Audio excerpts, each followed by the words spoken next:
కశ్మీర్‌లో ఉగ్రదాడి జరిగిన నేపథ్యంలో చాలా విషయాల గురించి డిస్కషన్ జరుగుతుంది. అందులో ముఖ్యంగా ఏవైతే బెట్టింగ్ యాప్స్ ద్వారా సంపాదిస్తున్న డబ్బులు అవి ఎంతో కొంత ఉగ్ర కార్యకలాపాల్లో కూడా భాగస్వామ్యం చేస్తున్నాయంటూ కొన్ని వార్తలు వినిపిస్తున్న నేపథ్యంలో అసలు బెట్టింగ్ యాప్స్ ఏంటి? బెట్టింగ్ యాప్స్ వల్ల లాభపడుతున్న వాళ్ళెవరు? నష్టపోతున్న వాళ్ళెవరు? ఈ బెట్టింగ్ యాప్స్ నిజంగానే భారతదేశంలో లీగలా? ఇల్లీగలా? ఇదన్నీ చాలా ప్రశ్నలున్నాయి. వాటికి సమాధానం వెతికే ప్రయత్నం చేద్దాం. అంతేకాకుండా ఏదైతే మనం కొంతకాలంగా చూస్తున్నామో వీటిని ప్రమోట్ చేస్తున్న వాళ్ళలో ఇండివిజువల్సే కాకుండా పెద్ద పెద్ద కంపెనీలందరూ ముఖ్యంగా హైదరాబాద్ మెట్రో రైల్ లాంటివి కూడా ఇన్వాల్వ్ అవ్వడం పైన చాలామంది విమర్శలు వెలువెత్తున్న నేపథ్యంలో అసలు ఏంటి బెట్టింగ్ యాప్స్? దానిలో ఏం జరుగుతుందన్న విషయాన్ని తెలుసుకునే ప్రయత్నం చేద్దాం. మనతో పాటు అడ్వకేట్ నాగూర్బాబు గారు ఉన్నారు. వాళ్ళతో ఒకసారి మాట్లాడి తెలుసుకునే ప్రయత్నం చేద్దాం. ఇప్పుడు బెట్టింగ్ యాప్స్ అనగానే సామాన్య ప్రజలందరూ అన్నింటినీ ఒకే గాడిని కట్టేస్తున్నారు. కానీ ఇందులో కొన్ని మాకు అప్రూవల్స్ ఉన్నాయి, లేదా మాకు లైసెన్సెస్ ఉన్నాయి, పర్మిషన్స్ ఉన్నాయని కొంతమంది మాట్లాడుతున్నారు. అసలు ఏంటి ఓవరాల్గా చూసినప్పుడు అసలు ఈ బెట్టింగ్ యాప్స్ ఏంటి? వీటిలో పర్మిటెడ్ అంటే దానికి ఎలా డిఫైన్ చేయాలంటే? యాక్చువల్గా మనకి ఇండియన్ కాన్స్టిట్యూషన్లో 7th షెడ్యూల్ 2nd లిస్ట్లో ఉందన్నమాట. స్టేట్కి కొన్ని అధికారాలు ఇచ్చింది. ఆ అధికారాల్లో బెట్టింగ్ని రెగ్యులేట్ చేసుకోవచ్చు, ప్రొహిబిట్ చేసుకోవచ్చు. చాలా సింపుల్గా చెప్పాలంటే ఆల్కహాల్ని మనం బ్యాన్ చేసుకోవచ్చు, రెగ్యులర్ చేసుకోవచ్చు. స్టేట్ జ్యూరిస్డిక్షన్కి సంబంధించిన విషయం. అలాగే తెలంగాణలో అండ్ ఆంధ్రప్రదేశ్లో పర్టికులర్గా తెలంగాణ గేమింగ్ అమెండ్మెంట్ యాక్ట్ ద్వారా 2017లో లీగల్ బెట్టింగ్ అయినా ఇల్లీగల్ బెట్టింగ్ అయినా ప్రొహిబిటెడే. ఓకే ఆంధ్రప్రదేశ్లో కూడా Andhra Pradesh gaming amendment act 2019 or 20 ద్వారా prohibited, whether it is legal are illegal. So చాలా క్లియర్. మన తెలుగు రాష్ట్రాల్లో బెట్టింగ్ యాప్ లీగల్ యాప్ అయినా ఇల్లీగల్ యాప్ అయినా బ్యానే. అయితే ఇక్కడ మళ్ళీ కన్ఫ్యూజన్ ఒకటి వస్తుంది. లీగల్ యాప్ ఏంటి, ఇల్లీగల్ యాప్ ఏంటి అనేది.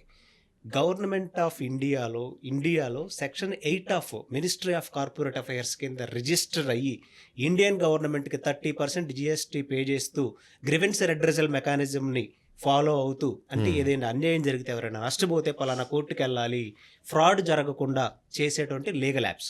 ఆ లీగల్ యాప్స్ కూడా మన తెలంగాణలో ఆంధ్రప్రదేశ్లో బ్యానే. ఇల్లీగల్ బెట్టింగ్ యాప్స్ ఇవి ఫారెన్ ఎంటిటీస్, ఎక్కడో కురసావో, దుబాయ్, చైనా ఎక్కడో రిజిస్టర్ అవుతాయి. ఎలాంటి GSTని గవర్నమెంట్కి పే చేయవు. దాని మెకానిజం ఏంటంటే ఇమీడియట్గా మన అకౌంట్లో నుంచి యూజర్ మైండ్ సెట్ని అబ్జర్వ్ చేసుకొని ఫస్ట్ ఇస్తారు. మీకు ఒక అడ్వర్టైజ్మెంట్ చూపిస్తా, 300% ఇన్స్టెంట్ బోనస్, ఇన్స్టెంట్ విత్డ్రాల్. దీని అర్థం ఏంటి? మీరు ₹1,00,000 డిపాజిట్ చేశారనుకోండి, 3 లక్షల రూపాయలు 300% బోనస్ వస్తుంది. ఇన్స్టెంట్ విత్డ్రాల్ అని మళ్ళీ అక్కడ చెప్తున్నారు.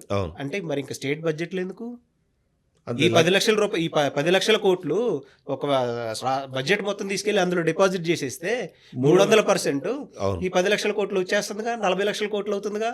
సో ఇలాంటి మిస్లీడింగ్ అడ్వర్టైజ్మెంట్స్ ఇస్తూ ప్రజలను మభ్యపెడుతూ ఈ మెకానిజం తోటి మనల్ని దోచేస్తూ ఉన్నారు. ఫారెన్లో ఉండి ఆపరేట్ చేస్తూ ఉన్నారు.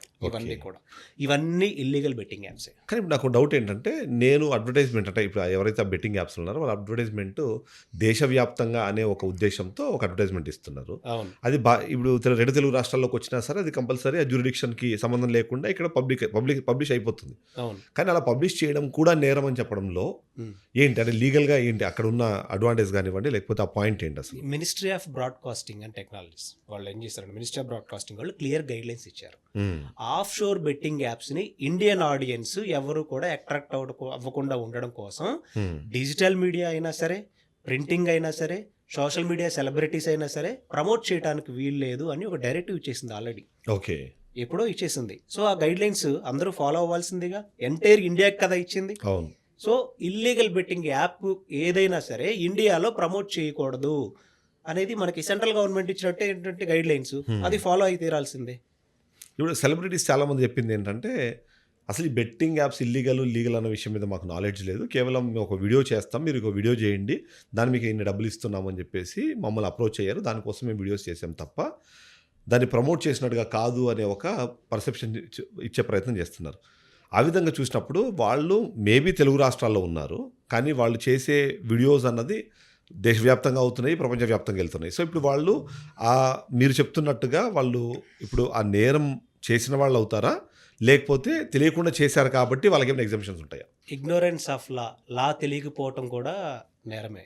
అది మాకు తెలియకుండా మర్డర్ చేశాము, తెలియకుండా దొంగతనం చేశాము, ఏదో ఆవేశంలో చేశాము అంటే కుదరదు కదా. సో తెలియకుండా చేసినా కానీ తప్పే, ఒక క్రైమ్ మీరు చేసినట్టే. అందుకేగా ఇప్పుడు దాదాపు 35 మంది సెలబ్రిటీస్ మీద సెక్షన్ 318 కింద Telangana gaming amendment act section 3A and 111 organised crime కూడా కేసులు పెట్టారే. మరి వాళ్ళందరూ తెలియక చేసామనే చెప్తున్నారు, ఇక చెయ్యము అని కూడా చెప్తున్నారు, అవును. తప్పు అయిపోయిందని కూడా చెప్తున్నారు. మరి ఎఫ్ఐఆర్లు అవ్వకుండా ఉన్నాయా? ఎస్. కేసులు అయినాయి కదా. ప్రకాష్ రాజ్ ఏమైనా ఎగ్జామ్షనా? కాదు, అతని మీద కూడా అయ్యింది. విజయ్ దేవరకొండ ఏమైనా ఎగ్జామ్షనా? అతని మీద కూడా అయ్యింది. పెద్ద పెద్ద సెలబ్రిటీస్ మీదే అయినాయి. ఎందుకు? యాక్ట్ 2017 నుంచి ఉండే, ఇప్పుడు సడన్ గా తెలంగాణ పోలీసులకి ఈ తెలంగాణ గేమింగ్ గవర్నమెంట్ యాక్ట్ అని గుర్తొచ్చేసింది అనమాట. ఓకే. సో యాక్ట్ ఎప్పటి నుంచి ఉంది? 2017 నుంచి ఉంది. కానీ కేసులు ఎప్పుడు పెడుతున్నారు? ఇప్పుడు 2017 నుంచి పోలీస్ డిపార్ట్మెంట్ నిద్రపోయిందా? సో ఇప్పుడు అది ప్రశ్న కూడా అదే సేమ్, ఎప్పటి నుంచో ఉంది. ఇప్పుడు పెట్టడానికి కారణం కేవలము ఆ సెలబ్రిటీసో లేకపోతే ఎవరైతే స్పెసిఫిక్గా కొద్దిమంది గత ప్రభుత్వాన్ని ప్రమోట్ చేస్తూ వీడియోస్ చేశారు, వాళ్ళని ఇబ్బంది పెట్టే క్రమంలో ఒక 20 మంది వాళ్ళు ఉంటే దాంతోపాటు ఏమంటారు మన కొలాటరల్ డ్యామేజ్ లాగా మరికొద్ది మంది కూడా దీనిలో ఇరుక్కున్నారు తప్ప వీళ్ళకి చిత్తశుద్ధి లేదు అనే ఒక పాయింట్ కూడా మాట్లాడుతున్నారు. సో ఇబ్బంది పెట్టే ఉద్దేశం తప్ప దీంట్లో నిజంగానే వాళ్ళని కన్విక్ట్ చేసి వాళ్ళకి శిక్షలు పడేంత సిచ్యువేషన్ ఉండకపోవచ్చు అన్నది కూడా ఒక మాట వినిపిస్తుంది. ఏమంటారు మీరు దాన్ని? సో ఇక్కడ రూట్ కాజ్ ఏంటండి? బెట్టింగ్ యాప్, ఇప్పుడు మనం లైవ్లో పాడ్కాస్ట్లో ఉన్నాం, మీ ఫోన్ తీసుకోండి. పరీ మ్యాచ్ అనేది ఇల్లీగల్ బెట్టింగ్ యాప్. అవును. మీ ఫోన్లో ఇప్పుడు ఓపెన్ అవుతుందా లేదా? అవుతుంది. ఆ రూట్ కాజ్ని ఆపాల్సింది ఎవరు? గవర్నమెంట్ చేయాలి. గవర్నమెంట్. అది ఎలా ఆపాలి? సెక్షన్ 69A ఐటీ యాక్ట్ ఉంది. ఒక వెబ్సైట్ని బ్లాక్ చేసే అధికారం నోడల్ ఆఫీసర్స్కి ఉంది. ఆ నోడల్ ఆఫీస్ ఎవరు? మన డీజీపీ గారే. అవును. మరి ఎందుకు బ్లాక్ చేయట్లా? 6,600 కోట్లు పర్ యానం మన దేశ బడ్జెట్, మన దేశం నుంచి కొల్లగొట్టుకుని తీసుకెళ్తుంది ఈ పరీ మ్యాచ్ అనేది. ₹1 కాదు, ₹2 కాదు, 6,600 కోట్లు ఒక బెట్టింగ్ యాప్ దోచుకొని వెళ్తుంటే కొన్ని వేల బెట్టింగ్ యాప్లు, ఇల్లీగల్ బెట్టింగ్ యాప్స్ ఉన్నాయి.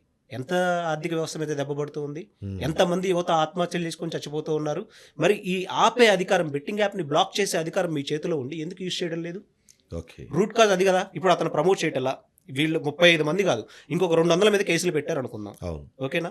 ఇప్పుడు బెట్టింగ్ యాప్ ఓపెన్ అవుతుందా లేదా? ఫోన్లో అవుతుంది, obviously. యూజర్కి అందుబాటులో ఉన్నంత వరకు వాడు ఆడతాడుగా, నష్టపోతాడుగా, ఆత్మహత్యలు జరుగుతూనే ఉంటాయిగా.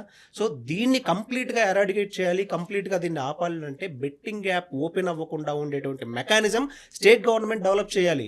ఏదో మేము గేమింగ్ గవర్నమెంట్ యాక్ట్ చేశాము, ఇక్కడ ఎవరు ప్రమోట్ చేయకుండా కేసులు పెడుతున్నాం అంటే సరిపోదు. ఈ ఆత్మహత్యలు ఇంకొకళ్ళు కూడా ఆత్మహత్య చేసుకోకుండా ఉండాలంటే బెట్టింగ్ యాప్ని కంప్లీట్గా ఆపే విధంగా మన తెలుగు స్టేట్స్లో యాక్ట్ ఎన్ఫోర్స్లో ఉంది కాబట్టి బ్లాక్ చేసే మెకానిజం తీసుకొని రావాలి.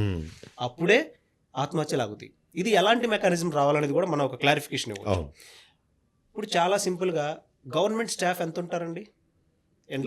తెలంగాణ లక్షల్లో ఉంటారు కదా.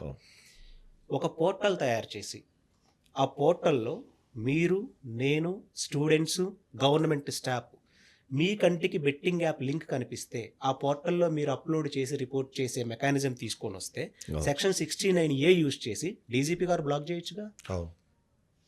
దానికి ఐటీ గైడ్ లైన్స్ ఉన్నాయి. అంటే ఈ గైడ్ లైన్స్ ఫాలో అయ్యి లీగల్ అని, ఈ ఇల్లీగల్ బెట్టింగ్ యాప్స్ అన్ని బ్లాక్ చేయొచ్చుగా. మరి ఎందుకు చేయట్లా? ఎందుకో చెప్పనా?